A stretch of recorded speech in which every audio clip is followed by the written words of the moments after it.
On today's show, Houston Rockets 2024 New Year's resolutions. How would you like to see this Houston Rockets team improve going into the new year? Can we get Jalen Green back to his usual self offensively?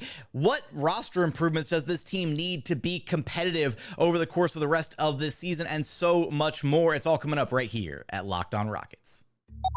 This is Mission Control, Houston. Ignition sequence start. Throw it up to Jalen Green. Sengun here in the short roll. Oh my, that's the no look. Jabari for three and the win. Yeah! Look at Tari, Eason. Here comes Tari. No! T-minus 15 seconds. Guidance is internal. The Houston Rockets select Thompson and Cam Whitmore. One thing I have never done is not made the playoffs, and so we want to take that step here as well. 6, 5, 4, 3, 2, 1.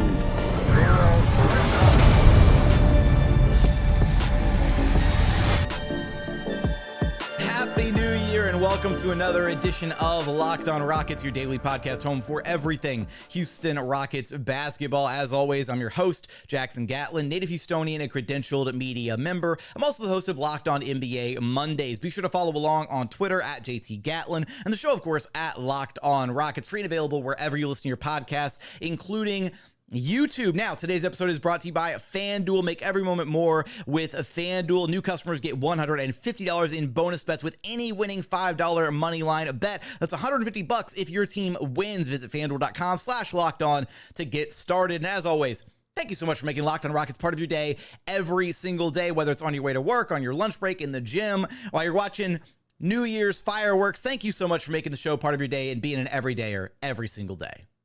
Joining us now is none other than your weekly co-host, NBA draft enthusiast, and diehard Rockets fan, Madison Moore. You could track down on Twitter at MadmanLeaks, here so that we can collaborate and share our Rockets New Year's resolutions as we roll into the I guess I was going to say the back half of this season, but just this next year, 2024, 2023 coming to a close. And, Madison, I do think that with where this team is at, I know they're riding a current, losing streak, but I still think you have to look at this team. They're ahead of schedule based on kind of where we thought this team would be at this point in the season. And so what better time than to look up and down this roster, look at some of these players, maybe the coaching staff, just, the themes going on with this team, and try to decide, what are some improvements, what are some resolutions we would like to see this team be able to tackle going into the new year. And I think a good place to start is probably Jalen Green, who's been the most polarizing figure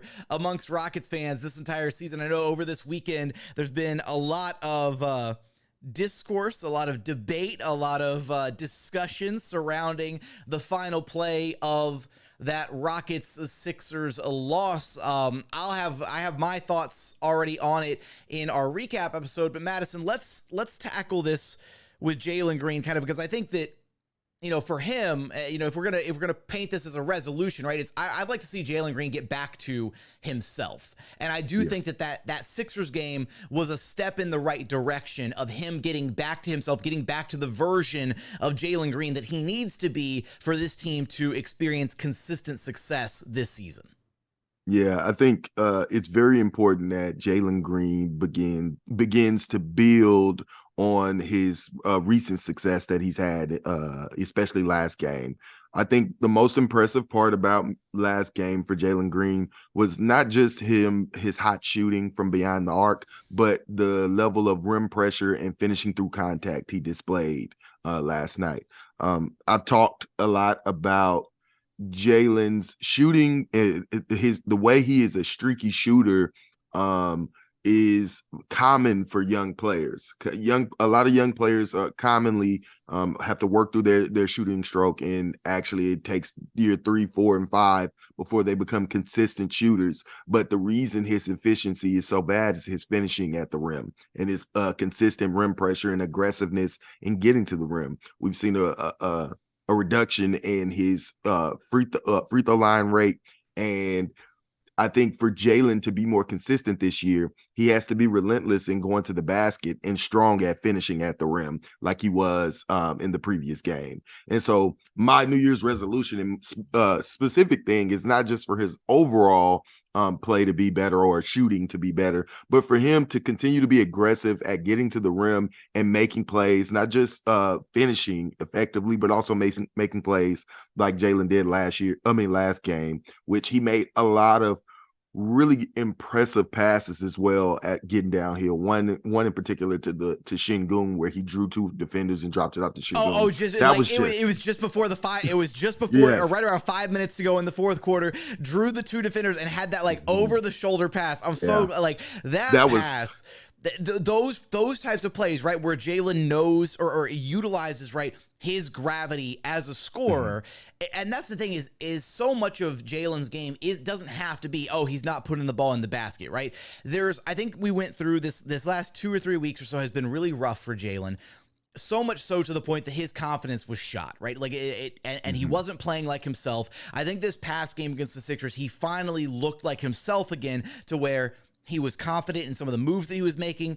And that confidence led to that increased aggression, right? Where he was able to finally start drawing that second or sometimes third defender, or whatever, collapsing a defense to then generate those opportunities for his teammates. Jalen doesn't have to put the ball in the bucket for him to have a good game.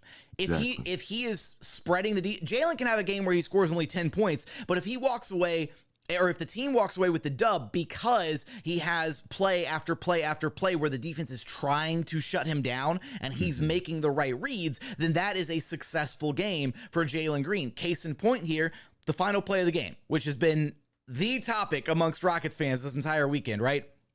Now, again, I will say, and I echoed this sentiment already, but I did think that Jalen, had an opportunity to take a shot there the way that Ime drew it up, right? He wanted Jock Landale to get the screen. Jalen was supposed to be able to pull up for a quick three right there. He passed on that, which is fine, because then what he ultimately did was actually arguably, I think, a better play by drawing that second defender and completely spreading out the Sixers defense. And then he made the right read and got the pass to Jock Landale in the middle of the floor. Jock Landale just completely sold in those final 4 seconds, right? Trying to attempt to lay up down 3 with no timeouts remaining. And he had Aaron Holiday wide open in the quarter. He also had Jae'Sean wide open in the other corner. So it's like, what are we doing here? Yeah, no, I think that play has been the controversy of Twitter, especially with me and a lot of Twitter people. And although I do think that is the correct play to make in that scenario, right? I mean, not in a game, right? The normal course of game at the 5 and 10 minute mark. For me, it was predictable that Landale would not make, or was highly likely, let's say, to sell on that play, like you said. And that predictability in a winning situation, in such a crucial point, I would have liked for Jalen not to leave it up to Landale to make the correct play, right? And instead, with the level of shot making display that Jalen had displayed all throughout this game, and just 2 plays before where he hit an incredible 3, off balance 3. We all know how incredible of a shot maker Jalen is when he's hot, right? And so when Landale first got that chip on the defender, I think Jalen should have understood that there probably wouldn't be a lot of windows or opportunities for him to get his shot off after they recovered from the pick, right? And I think the Sixers did play the play well, but there was a window opportunity for Jalen to get a shot up, and a fairly decent shot. Wouldn't have been a terrible shot. It wouldn't have been a great shot, but it would have been a fairly decent shot, but a very makeable shot for Jalen. And I think that is the type of shot that Damian Lillard, Kobe Bryant, those superstar level players make. It's a superstar level shot, right? That's the shot that if Jalen's going to be the star 2 guard that we want him to be for this Rockets team, that's the kind of shot he's going to have to be able to make, right? And it's tough because he had such a good game, and Jalen is absolutely not the reason they lost that game. And that's why I don't want to crucify him for that. I think he made the right play given how the Sixers defended it. Sure, it would have been nice to see him elevate, try to hit that shot, but then you have the whole argument of, okay, then the Sixers have more time back on the clock. They come back down. You have to get another defensive stop. But that's not an argument at all because you have to take that shot early in the clock that just in case Jalen misses it. It's not a tie game. You see what I'm saying? That is not how this goes. And that's why Ime said in the press conference that we wanted a shot early in the clock. So just in case he missed, I mean, regardless, we're going to have to play defense. That's what we need to do after if he makes the shot. But more importantly, it's about taking that shot and living with the consequences, being okay with knowing that this is our best chance. This is our best chance right now because of the level of play that I'm playing right now, and understanding that that is the play that Jalen made is still a good play. I'll just end it by saying this. This is a learning situation from Jalen. He's been learning how to make plays and make that read all year. So he's got it embedded in his head that's the play. I need to make the right play. I need to survey. I need to do these things. But then when scenarios change, we need Jalen to up his aggressiveness and be the star that we all want him to be. Absolutely. Couldn't have said it better myself. Coming up, we've got more Rockets New Year's resolutions we're going to get to. The next one we want to talk about, I need a little bit more patience with Rockets fans. we need to be able to have an enjoyable level of discourse amongst Rockets fans. Plus, what are some of the biggest, roster improvements that this team needs to be able to be competitive this season? Because there are some serious holes in this roster. We're going to get there in just one moment. First, today's episode is brought to you by FanDuel. The NFL regular season is wrapping up, but there's still time to get in on the action with FanDuel, America's #1 sportsbook, because right now, new customers get $150 in bonus bets guaranteed when you place just a $5 bet. That's $150 in bonus bets, win or lose, and all you have to do is wager $5. It's that easy right now. You can take a look at the outright betting favorites for Super Bowl 58, the San Francisco 49ers at plus 240 to win it all this season. The Baltimore Ravens at plus 500, Philadelphia Eagles plus 850, the Kansas City Chiefs also right there at 850. Same with the Buffalo Bills and the Miami Dolphins, all at 850. So we got a four-way tie for that third place spot as far as the betting odds go. They've also got you for live game parlays. Find bets in the new Explore tab over on the FanDuel website. You can make a parlay in the Parlay Hub, the best way to find popular parlays, and so much more available to you. So just visit FanDuel.com/lockedon to make your first bet. Again, that's FanDuel.com/lockedon. FanDuel, official partner of the NFL. And continuing on here at Locked On Rockets, your daily podcast, home for everything Houston Rockets basketball. Navigating our Houston Rockets New Year's resolutions here. Happy New Year's to all. If you're watching the show, listening, whether it's Apple, Spotify, Google Podcasts, watching along on YouTube. If you are watching along on YouTube, drop your Rockets New Year's resolutions in the YouTube comments. What are you hoping to see out of this team? What are you hoping to see change here in 2024? Now, Madison, this is one that I've wanted to, discuss kind of on the pod for a while now, but it really feels like, this year in particular, even worse than previous seasons, it really feels like it's really tough to kind of discuss this team at times, right? Because I feel like, I say a good thing about Jalen Green, and then people take it as I hate Alperen Sengun, or vice versa, and it's a little ridiculous to where we can't just sit here and have good faith, honest basketball conversations about the team. Because as somebody who it's not hidden at all. I'm a Rockets fan. I'm a diehard Rockets fan. I'm from Houston. I bleed Rockets red.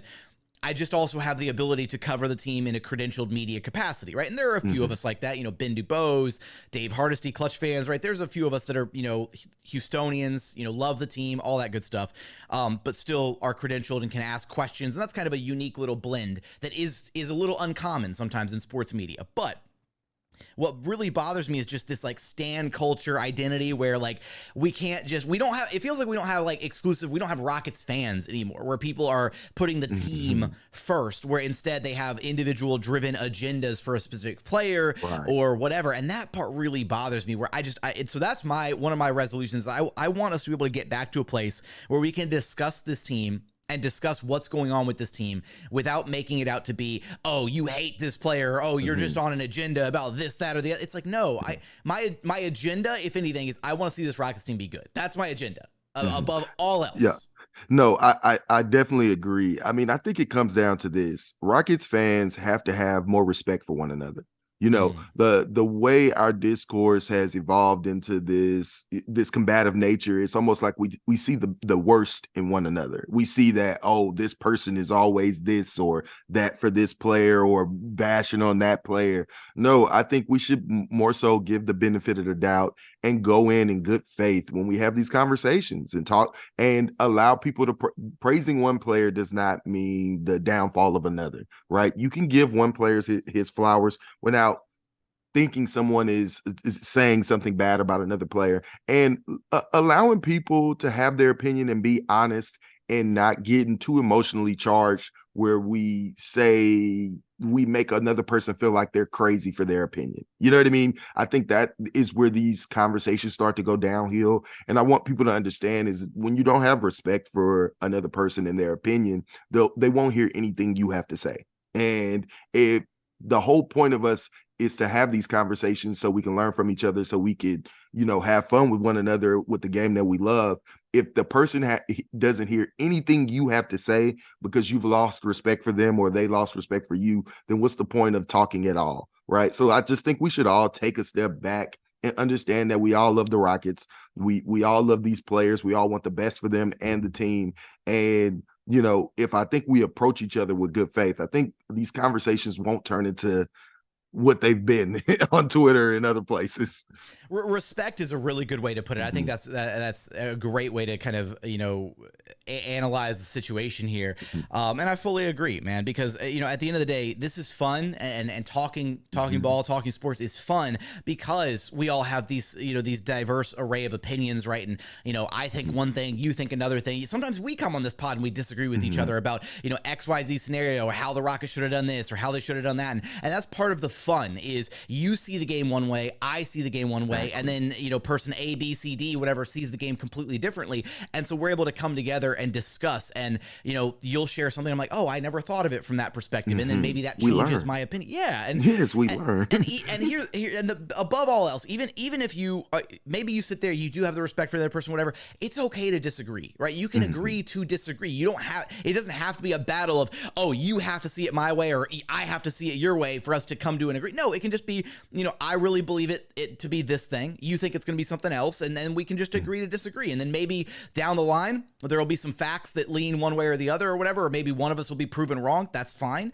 But yeah, so I wanted to, get that one off my chest here because it's just, watching kind of, I haven't been as engaged in the online Rockets discussion space as of recently, only because I've just had so much personal stuff going on this last month or two. This season's been incredibly hectic, but I still see a lot of the discourse. I still see a lot of the conversations taking place, and I want it to be a healthy community, right? I want Rockets fans to be able to, talk about this team together and have fun doing it without being, so outwardly combative towards one another.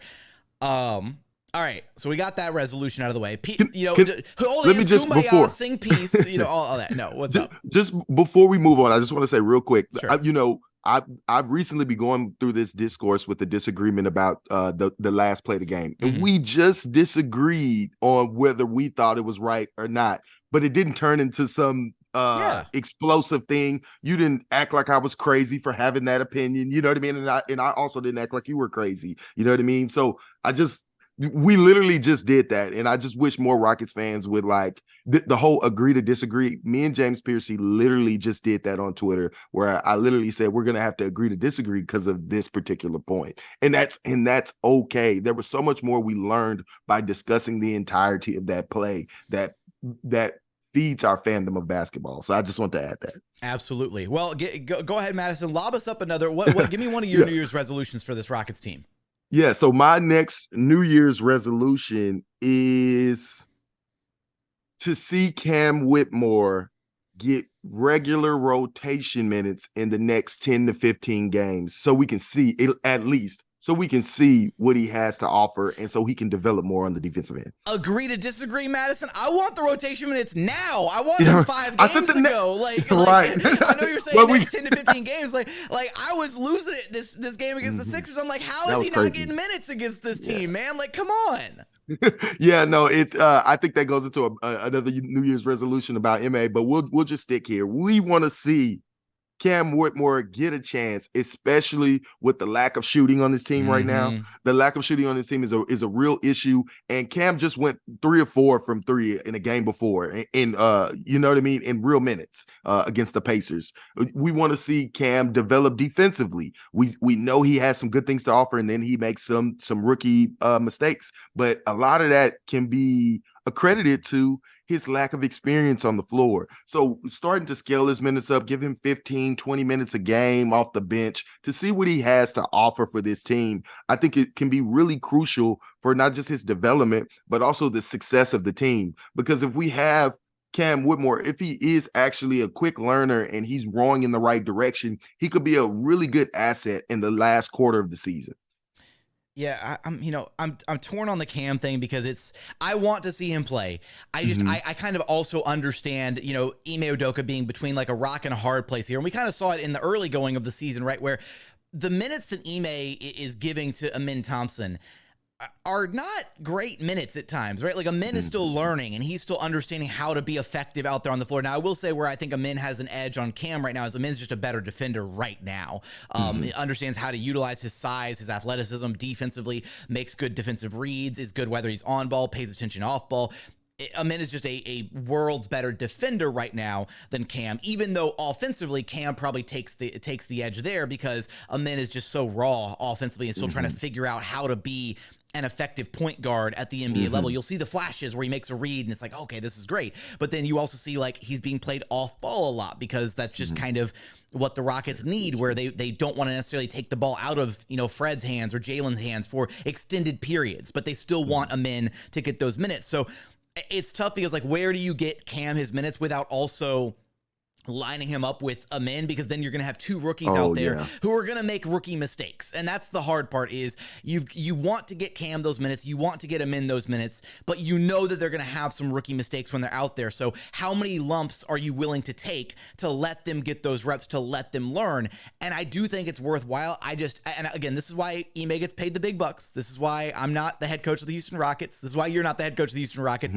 Those are the tough decisions that have to be made. I don't know how he could maybe alter the rotations a little bit to get Cam some minutes in there where maybe he's playing some time away from Amin, but I think we know, like, if Cam gets put down to the G League again, he's just going to go down there and dominate. I think he is far and above the competition at the G League level to where, it's nice for him to get the real game reps, but he needs NBA reps, and he's only going to get better once he actually starts getting those reps, and he does good things on the basketball court. So I'm right there with you, man. Yeah, I think a good way to start is to try him out in first halves. See how he's playing in the first halves. And then in the second, if he plays well in the first halves, you reward him with minutes in the second half. And then if there's too many mistakes between the two, we at least have enough time to make up for those mistakes, over the course of the game when you play them in the first half. But first of all, we have 2 injuries on the team right now. There are rotation spots available. There are issues with some of the guys that's playing right now. You know what I mean? Some of the vets and their limitations. And so I think there's also pros and cons when you look at it from that angle as well. And you got to also look at it as an investment. This is an investment in your young guys' future as well. You're only paying them 15 to 20 minutes. The guys are going to have to overcome that. But now there is an opportunity. There are actual minutes for him to play. I just like Ime Udoka to start preparing him and get him ready and get him out on the floor. And that kind of leads us into our next resolution here. We need Ime to clean up some of these lineups, man. These have been a little ridiculous. We're going to talk about that as well as some of the much-needed roster improvements. I guess a New Year's wish list, if you will. I know Christmas is, 360 days away, but it's not too early to start making a wish list for what this Rockets team needs. We're going to get there in just one moment. First, today's episode is brought to you by Prize Picks. PrizePicks is the largest daily fantasy sports platform in North America. They're the easiest and most exciting way to play daily fantasy sports. It's just you against the numbers. Instead of battling thousands of other players, including pros and sharks, you just pick more than or less than on 2 to 6 player stat projections and watch the winnings roll in. It's that simple. Look, PrizePicks is awesome. You can make your picks in less than 60 seconds and submit an entry. They've got quick withdrawals, easy gameplay, and an enormous selection of different players and stat types, which is what makes PrizePicks the #1 DFS app on the market. And now that basketball season's here and in full swing, you can pick combo projections across football and basketball from the Specials League, a league created specifically for combo projections that include 2 or more players from different sports or leagues. For example, you could do LeBron James plus Travis Kelce to 10.5 combo of 3-pointers made plus reception. So if you've been thinking about getting into daily fantasy sports, you've got to try PrizePicks. Go to prizepicks.com/LockedOnNBA and use code LockedOnNBA, all lowercase, for a first deposit match up to $100. Again, that's prizepicks.com/LockedOnNBA and code LockedOnNBA for a first deposit match up to $100. PrizePicks is daily fantasy sports made easy.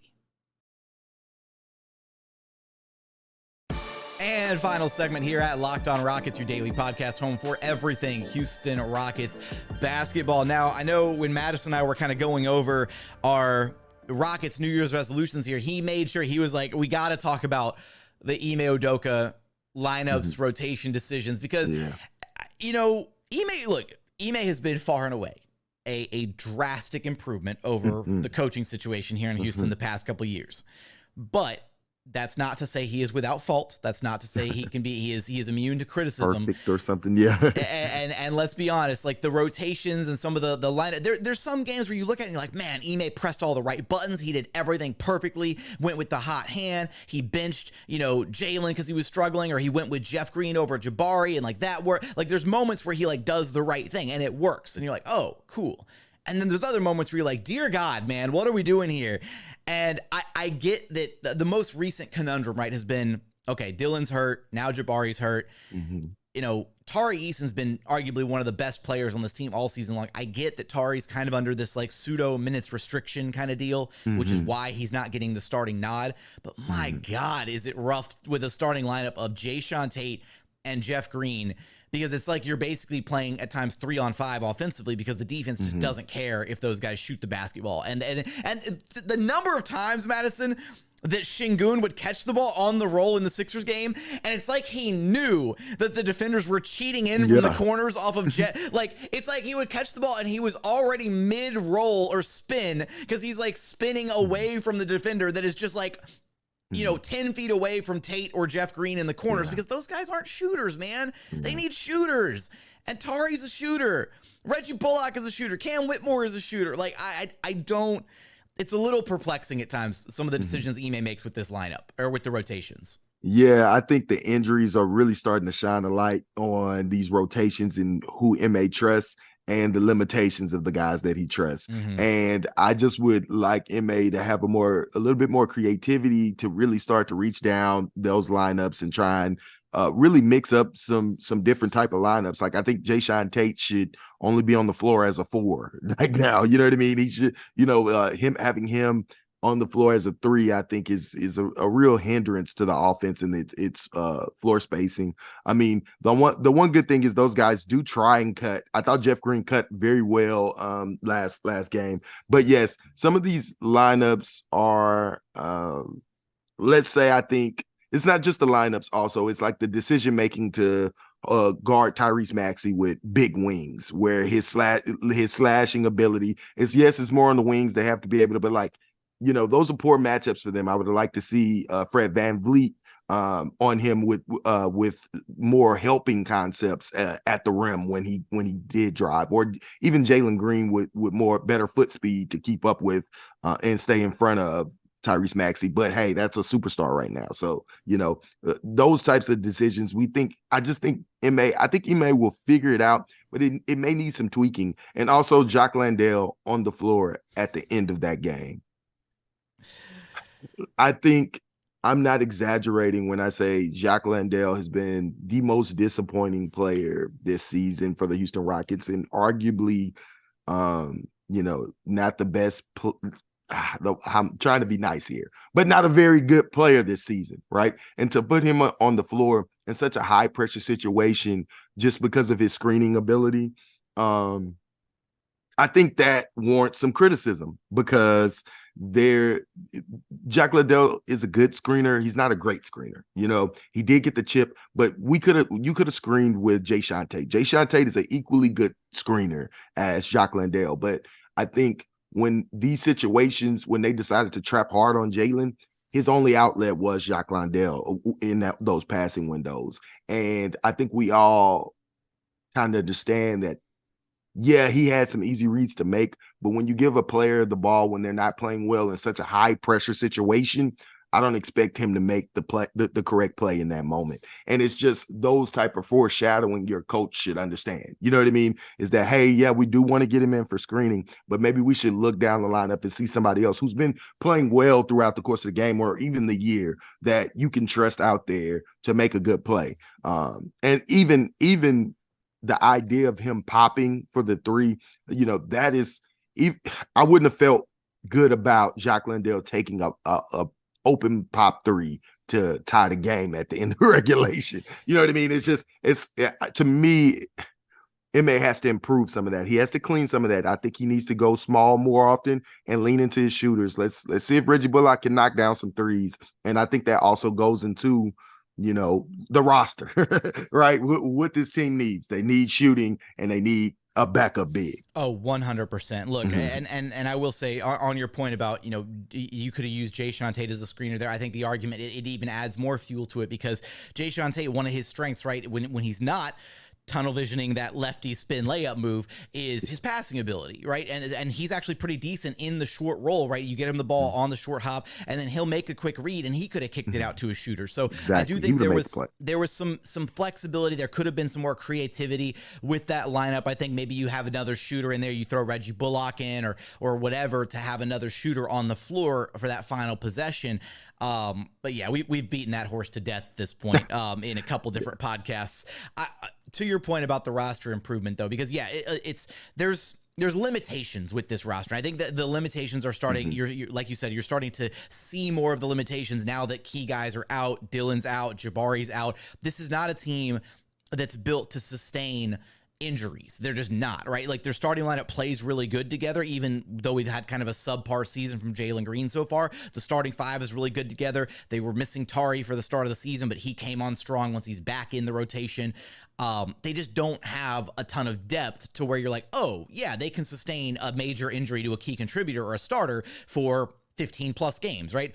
And I will say you're right. I think the biggest need for this team is the need for a backup big because you know, I thought coming into the season Jeff Green was going to be getting like spot minutes here and there, right? Like okay, he'll play in certain matchups. Like if they want five out, I thought Jock Landale was going to be the backup big. 10, 15 minutes a night, kind of be that bruiser off the bench, deal with some of the supersized matchups that maybe we're going to give Sengun some trouble, whatever. He hasn't been that guy. And Ime's had to use him situationally, like in this game, but it's not really productive. Jock's really struggled this season. I think you're right to say he's been the most disappointing element of this Rockets season so far, especially based on how well he played when he was with the Suns last year. So I brought up this idea, and I'm curious your thoughts, Madison. I brought up the idea of maybe the Rockets looking into reacquiring Rockets legend Kelly Olynyk. Because for me, and here's the discussion, right? Is you could go one of two ways with the backup big situation.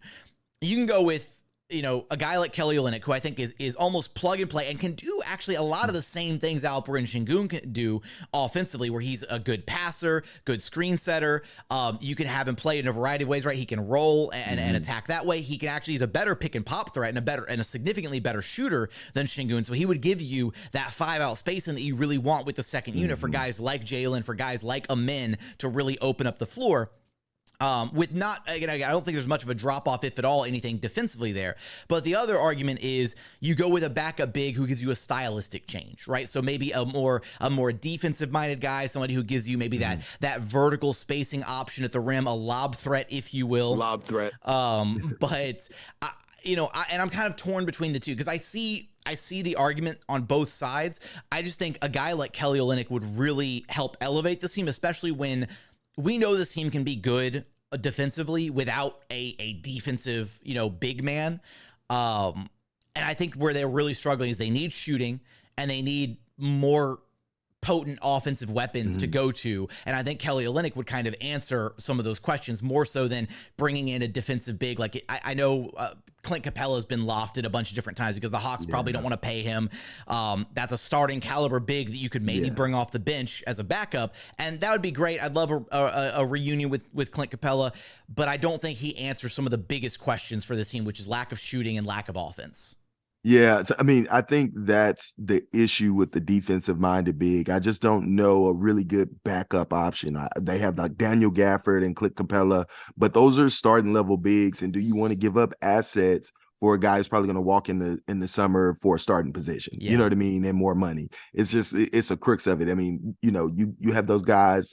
Is that temporary fix really that good? We're not competing for a championship this year. You know what I mean? So is that type of rental really in the best interest of the team? I'm not sure. I think Olynyk might be the best option. I would prefer a defensive rim protecting option though. Even more than the Olynyk option, even though I think the Olynyk option is an excellent option because he has offensive versatility, and he is a good screen setter. But I think at the bare minimum, the Rockets need to get a presence on the defensive end, rim protecting at the rim, as well as a good screen setter. To me, I feel like the only good screen setter on the team, great screen setter team, is Alperen Sengun. Point blank. We have a couple other guys who were just okay, but like that's not the skill set of Jeff Green and Jabari Smith right now. You know what I mean? Jock Landale is the next best screen setter, and that's not saying a whole lot. You know what I mean? So I'd really like to get somebody in there who can put a hard screen on someone so Jalen Green can get to the basket, or we can make plays out of that. We already know how much screen setting means to both Jalen and Fred VanVleet. Yes, no, right. So if we can get a good screen setter and defensive, that's a defensive minded guy with some toughness, I would be okay with that. But I just don't have any names for us right now. Any suggestions? Yeah, no. I'm curious for if you're watching this, if you're listening, drop some suggestions in the YouTube comments of guys who kind of fit that mold that you think would be a good fit on this team. The good news is for this Rockets team, as they're trying to round out this final potential New Year's resolution, right, and improving the roster, they've got a lot of trade chips to be able to make improvements, right? First off, they've got the Jock Landale contract, which is effectively an expiring deal. They've got the Victor Oladipo contract, which is effectively another expiring deal. So they've got about like anywhere from like 16, 17-ish million dollars of salary that they can send as like outgoing salary, either, package them together or do them in separate deals, whatever, to make something happen. So the Rockets have some flexibility here to be able to bring in an impact contributor to this team to be able to, fill out one of these roster holes. The other option here is they don't necessarily have like another, because Ime is still kind of learning, is they don't have like really a true blue backup point guard, because Aaron Holiday's not a point guard. He's essentially a 3-and-D wing, but he's 6 feet tall.